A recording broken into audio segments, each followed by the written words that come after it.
сәлем. Мен Гүлфияның анасы боламын. Бүгін окрошка дайындаймыз. Менімен бірге болыңыздар.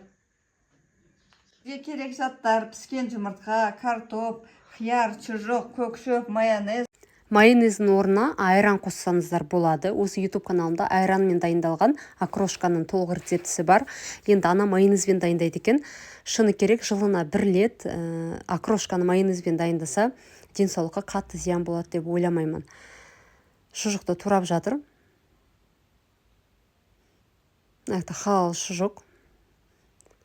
Ыдысқа 4 бұрышты етіп турап саламыз. Содан кейін піскен картопты да 4 бұрышты етіп турайсыздар. Құрметті оқырмандар, мені тыңдап отырған шығарсыздар. Осы YouTube каналымда көптеген рецептілер бар. Тұрақты түрде осы оқырмандар үшін жаңа видеолар жүктеліп отырады. Барлығы тексерілген, тұрақты дайындалып жүрген рецепттер. Сондықтан каналыма тіркелуді ұмытпаңыздар.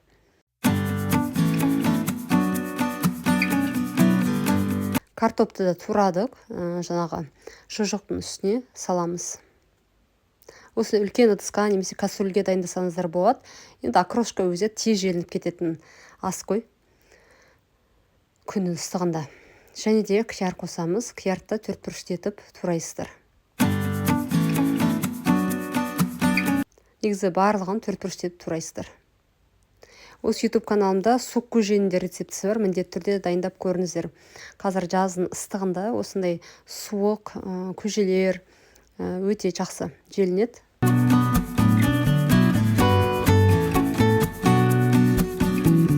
Қиярды да турады. Ыдысқа саламыз. Келесі кезекте бізде піскен жұмыртқа. Үйдің жұмыртқасы болса, ішіндегі сарысы өте сары болып, әдемі болып тұрады. Енді дүкеннің жұмыртқасы осындай болады. 4 бұрышты етіп турайсыздар. Негізі окрошка тамағы бір салат сияқты ғой, егер су қоспаса шыны керек. Су қосқан кезде көже болып шыға келеді. Және өте дәмді. Жұмыртқаны да саламыз. Ең соңғы бізде көкшөп кетеді.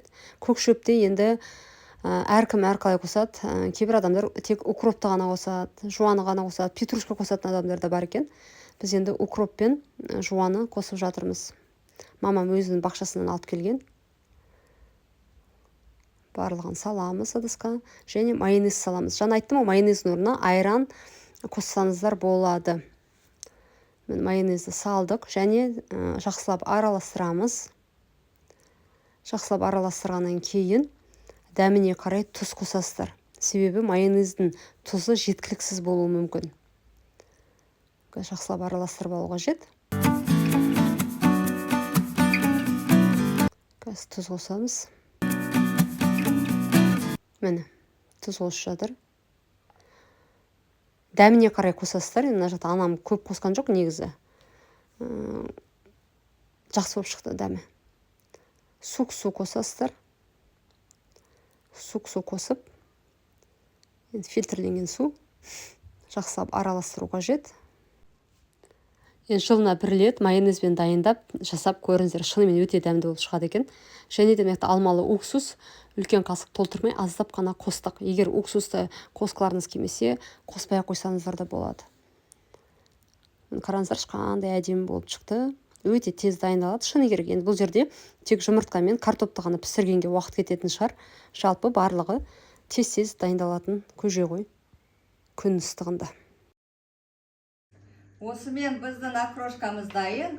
Баршаңызға ас болсын. Әкем деген анам жасаған окрошканың дәмін көрейін деп жатыр. Ал көр қалай болды екен? Оқырмандармен бөлісесің содан кейін. Қалай болды? Ой, өте керемет дәмді болыпты. Барлықтарыңызға осындай дәмді окрошканы және де тез дайын болады, өте салқын, күн ыстықта өте жақсы ас болады бұл. Барлықтарыңыз осылай жасаңыздар. Тез жасалады.